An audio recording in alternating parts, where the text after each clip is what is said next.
What if the reason you have been cold in your sleeping bag for years has nothing to do with your sleeping bag?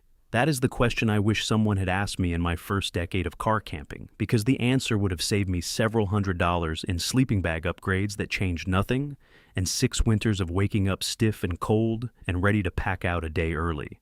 The fix came from a 79-year-old man named Walter at a campsite in the Ozark National Forest in Arkansas, and it took him about 4 minutes to explain a physics principle that I had never thought to apply to a sleeping bag, and that nobody in any gear store had ever mentioned to me in 20 years of buying camping equipment. Here is what Walter told me, and what I have since confirmed across multiple camping trips across the South and Mountain West over the last several years.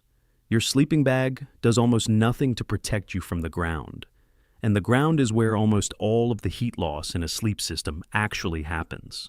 The insulation in a sleeping bag works by trapping dead air between the fibers, which prevents your body heat from escaping outward into the cold air above you. That mechanism works well. The problem is that when you lie on the bag, the insulation underneath your body compresses completely under your weight.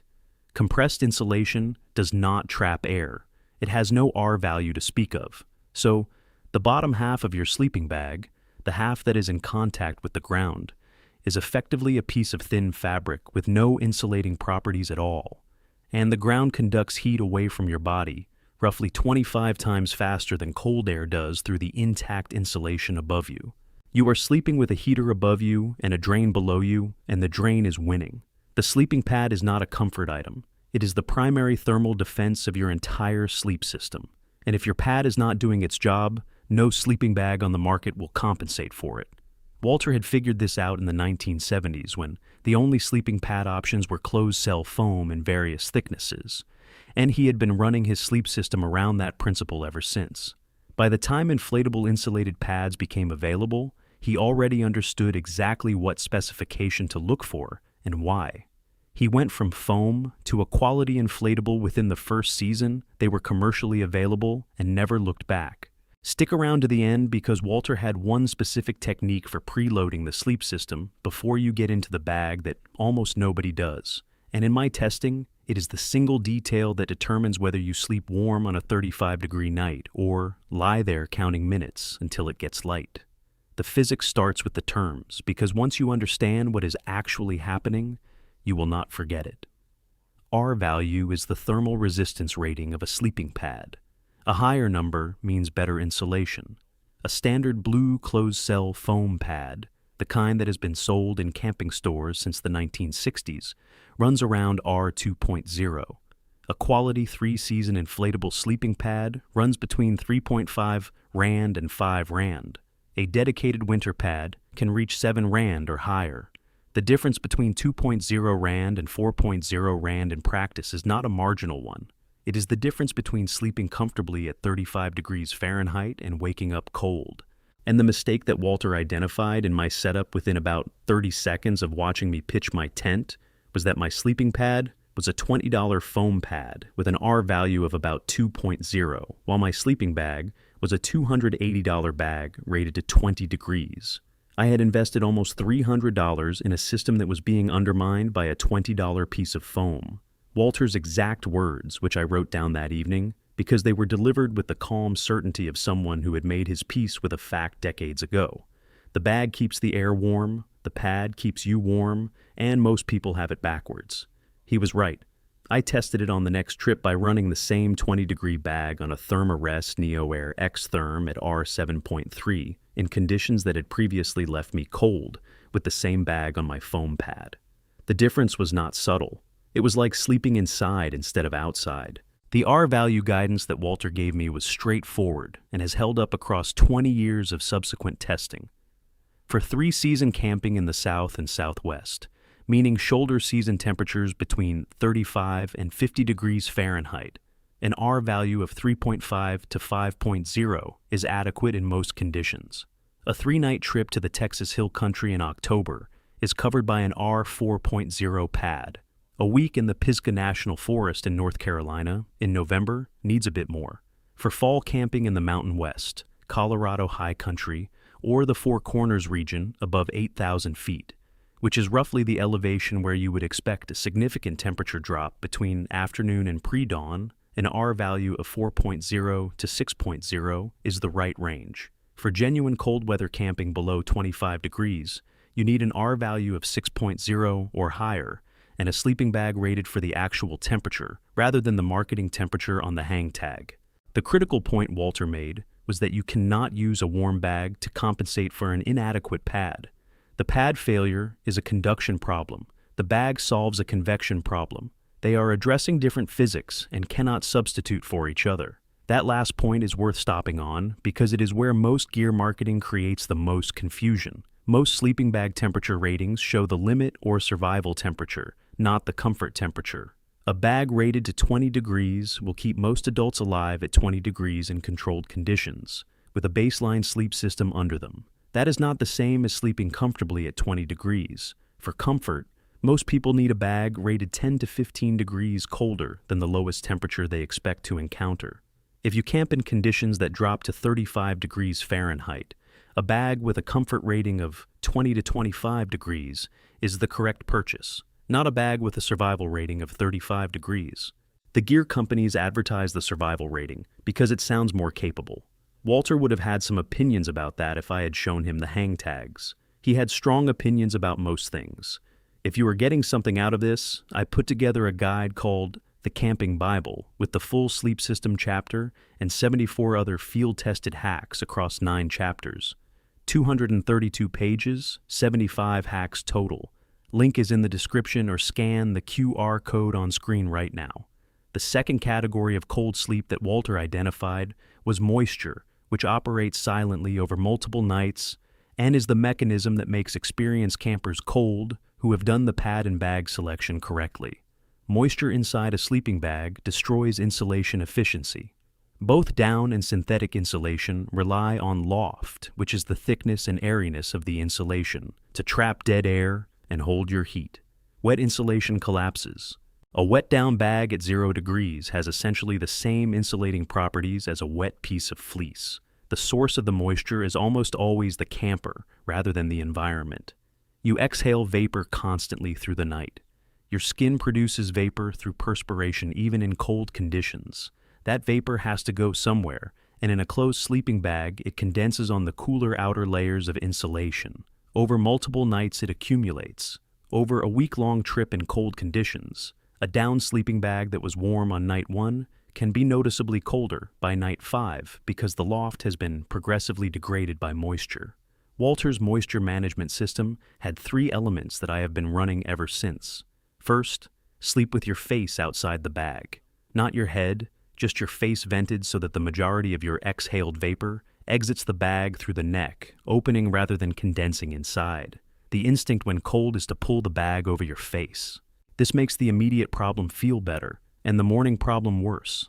Leave the face vent open and pull the hood draw cord snug around your forehead, which is roughly the width of your 2 fingers folded, leaving the nose and mouth area exposed to the tent air. The tent air at sleeping temperature is significantly drier than the inside of a sealed bag. Second, air the bag out every morning. Open the bag fully, turn it inside out if the construction allows, and hang it over a line or drape it across a camp chair for at least 2 hours before repacking it. The moisture that accumulated overnight as vapor can leave the insulation if given time and airflow. Packing the bag, damp accelerates loft degradation over multiple consecutive nights in a way that is not dramatic on day 2, but becomes noticeable by day 4 or 5. I skipped this for the first 10 years of car camping because it felt like an extra step at a time of day when I was already managing breakfast, breaking down the tent, and loading the truck. After 1 week-long trip in the Cherokee National Forest in Tennessee, where my bag was measurably less warm by the 4th night than it had been on the 1st, I traced it back to the skipped airing and stopped skipping it. Third, use a sleeping bag liner. A lightweight liner made from silk or polypropylene adds 2 to 4 degrees of warmth and, more importantly, provides a washable layer between your body and the bag insulation. Body oils and skin cells that transfer directly to the bag insulation over time degrade its loft in a way that shaking and airing cannot fully reverse. The liner is what you wash. The bag stays cleaner longer. A basic silk liner costs about $30 to $40, weighs about 4 ounces, which is roughly the weight of a standard golf ball, and extends the effective life and consistent warmth of any sleeping bag significantly. My wife bought a liner because she read that it added warmth. She asked me afterward why I had not mentioned this years earlier. The answer, which I did not say out loud, is that I had not known about it years earlier and had been sleeping cold as a result.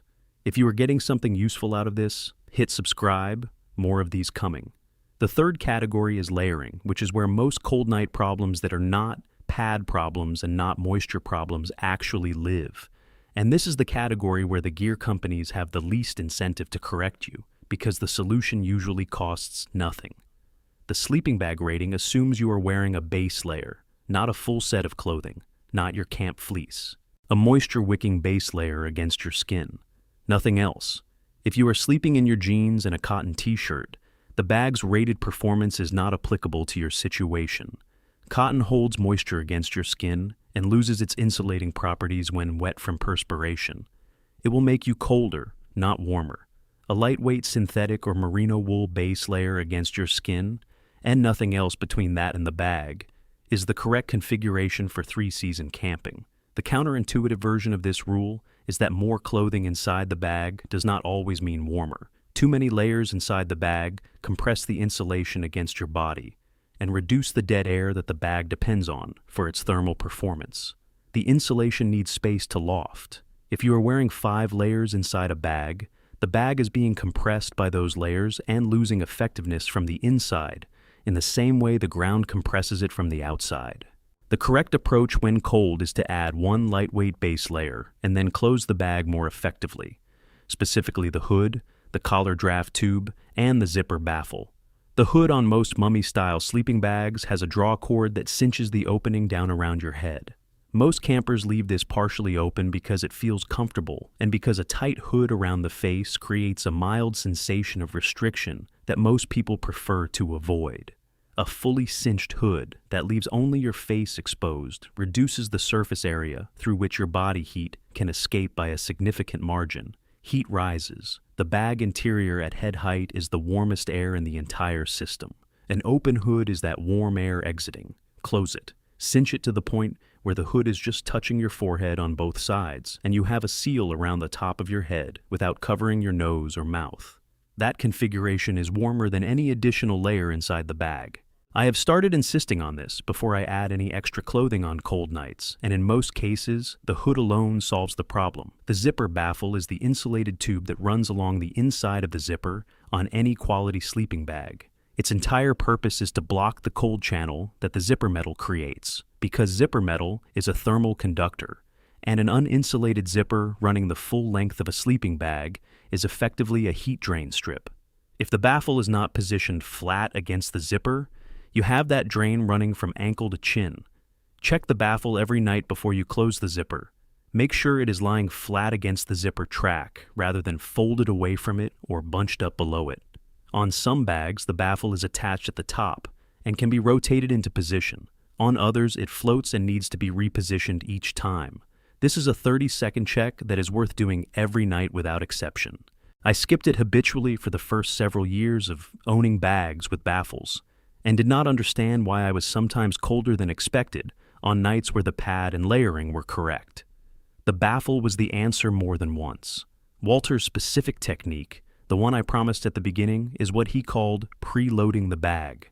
20 minutes before he planned to sleep, he would change into his sleep layers at the fire, then get directly into the bag with a hot water bottle at the foot, cinch the hood fully, and stay completely still. The mechanism is straightforward once you hear it. A sleeping bag in an ambient 38-degree tent has cooled to roughly tent temperature over the course of the evening. When you climb into a cold bag, your body immediately begins spending metabolic heat energy warming the dead air volume inside the bag, which, at a medium-large bag size, is roughly 10 liters of air, about the volume of a standard kitchen mixing bowl laid on its side. That warming process takes energy. During that window, which can run 30 to 45 minutes in a cold tent, you feel cold not because the system is failing, but because the system is still working through the warm-up phase. If you are tired, that 30 to 45 minutes can feel interminable and can disrupt the sleep onset that determines the quality of the first REM cycle. Preloading the bag by getting in 20 minutes before you plan to sleep means you complete that warm-up phase while you are still alert enough to manage it consciously. When the critical first hour of sleep arrives, the bag interior is at body temperature, and you fall asleep into warmth rather than into cold that you have to power through. The hot water bottle is the other element of the preload.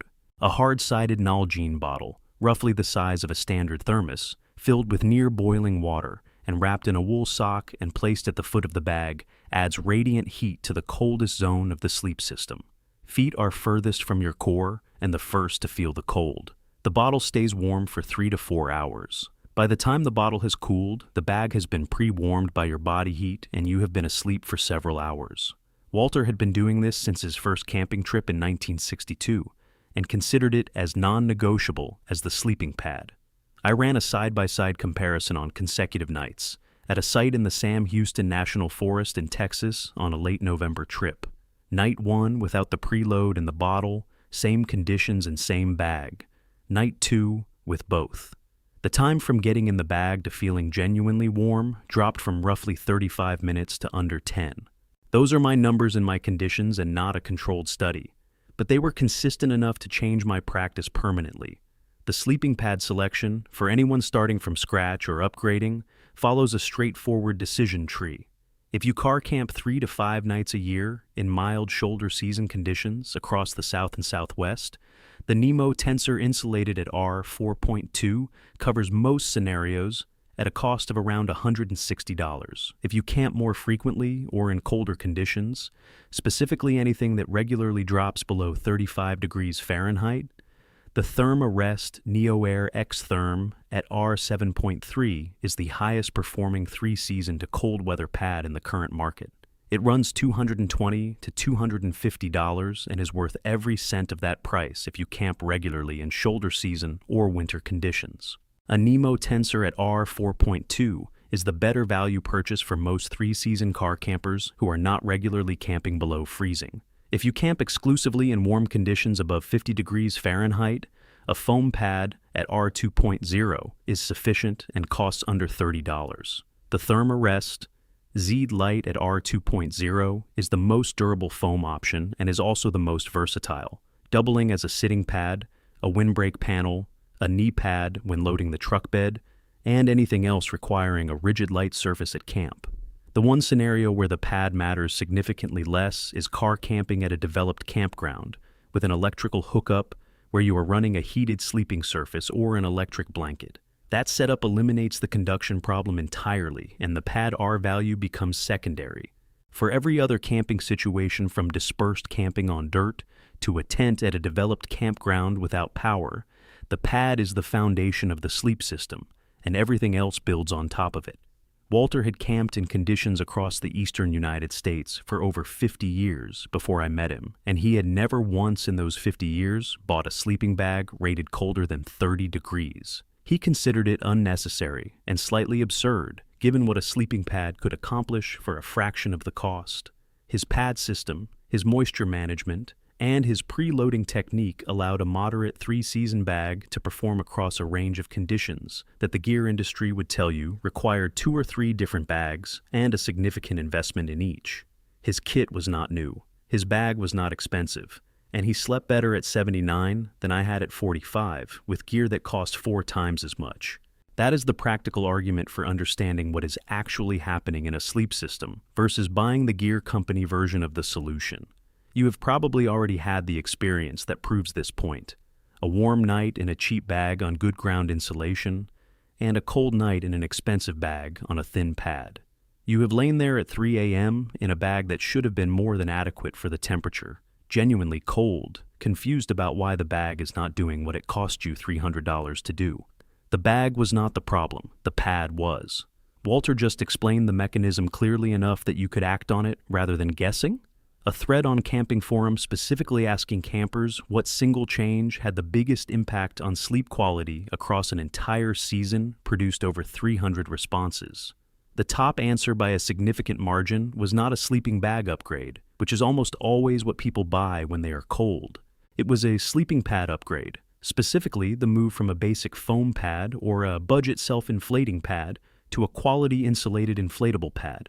The second most common answer was moisture management, specifically airing the bag in the morning rather than repacking it damp. Both of those were things Walter told me in a 4-minute conversation at a campsite in the Ozarks. He did not charge anything for the information and seemed mildly puzzled at the idea that it would be considered useful. He had never thought to market it or write it down. He just thought it was obvious enough that anyone who had camped for a few years would have figured it out. The fact that I had not, after 20 years of camping and several $100s spent on sleeping bag upgrades, is the thing about that conversation I found most useful to sit with afterward. Everything in this video and the full sleep system breakdown, including campsite selection for thermal protection and tent condensation management, is in the Camping Bible. 75 field-tested hacks, 9 chapters, 232 pages. Link in the description or scan the QR on screen.